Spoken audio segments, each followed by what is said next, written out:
ఎవరు వస్తారా వచ్చేటోళ్ళు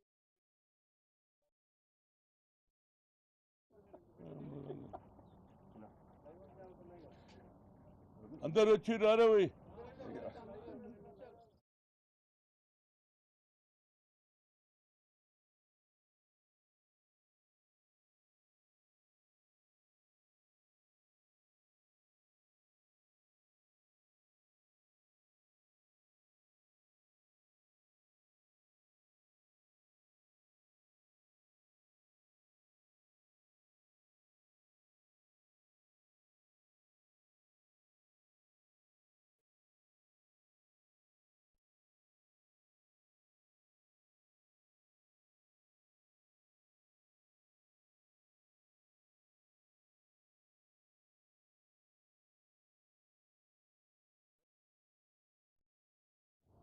మాజీ ప్రధానమంత్రి భారతరత్న పివి నరసింహారావు గారి 103వ జన్మదిన సందర్భంలో ఆయన ఈ దేశంలోనే ప్రపంచంలోనే ఏ రాజీవ్ గాంధీ ఆలోచన ఉండెనో 21st సెంచరీకి తీసుకురావాలనే ఆలోచనతో ఆర్థిక విధానంలో మార్పు తీసుకొచ్చారు. కాబట్టి ఇవాళ హైదరాబాద్ కానీ బాంబే కానీ అన్ని రాష్ట్రాలలో అభివృద్ధి చెంది కేవలం పట్టణాలు కాదు గ్రామ స్థాయికి కూడా పోయిందంటే అది ఆయన విధానం, ఆయన ఆలోచన. చదువుకున్నటువంటి అన్ని భాషలో ఏ భాష అనేది కాదు అన్ని భాషలు తెలిసినటువంటి వ్యక్తి.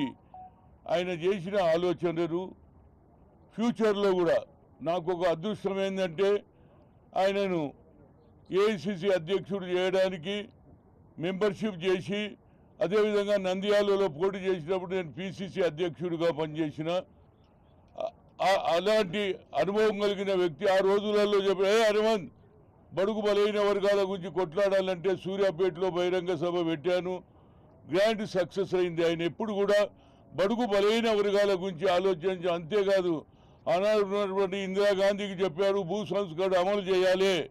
భారతదేశంలో ఒక్కొక్కరి దగ్గర 1000 ఎకరాలు 500 300 ఎకరాలు ఉంటే పేదవాడు ఉంటే భూ సంస్కరణ అమలు చేస్తే ఆనాడు ఉన్నటువంటి పరిస్థితుల్లో ఆయన ముఖ్యమంత్రి ఉంటే ఈ ఎవరికైతే ఎక్కువ భూములు ఉన్నవారు ఆయన భూములన్నా వంచుతున్నారు. ఆయన ముఖ్యమంత్రిని కూడా దించడానికి ప్రయత్నం చేసిన భాగం ఏదైనా ఆయన ఆలోచనలు తప్పనిసరిగా పిసిసి మాజీ పిసిసి అధ్యక్షుడిగా ఆయనకున్నటువంటి అనుభవం, ఆయనతో నాకు సత్సంబంధాలు ఉండే యువజన కాంగ్రెస్ అప్పటి నుంచి నాకు పరిచయం. ఎప్పుడు కూడా పేదవాని గురించి ఆలోచన చేసే వ్యక్తి.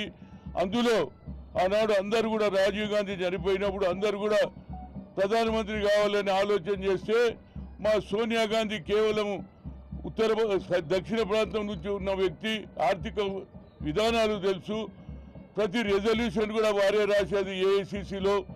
అది పొలిటికల్ రెజల్యూషన్ కానీ అన్ని రెజల్యూషన్ ఆయననే చెయ్యాలని ఆనాడు చాలామంది పెద్దలు ప్రయత్నం చేసినా మా సోనియా గాంధీ గారు ఆయన నేను ప్రధానమంత్రి చేస్తే ఆ తర్వాత ఆయన ఏఐసిసి అధ్యక్షుడిగా అయ్యి భారతదేశంలో మంచి పేరు సంపాదించుకున్నాడు.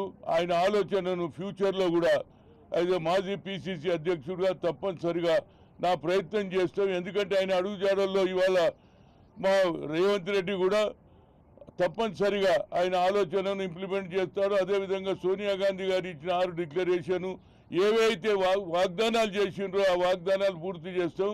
కనుక పివి నరసింహారావు చిరకాలం జబ్ తక్ సూరజ్ చాంద్ రహేగా పివి నరసింహారావు రహేగా అని చెప్తున్నా. వాళ్ళ కుటుంబ సభ్యులు ఇవాళ ఆయన జన్మదినం, ప్రతి సంవత్సరం ఆయన జన్మదినం అది వర్ధంతి కూడా జరుపుకుంటూ ఆయన జ్ఞాపకాలు వచ్చే తరం వారు తెలుసుకొని మంచిగా చదువుకొని విద్యావంతులై ఈ భారతదేశానికి తోడ్పడాలని కోరుతున్నా.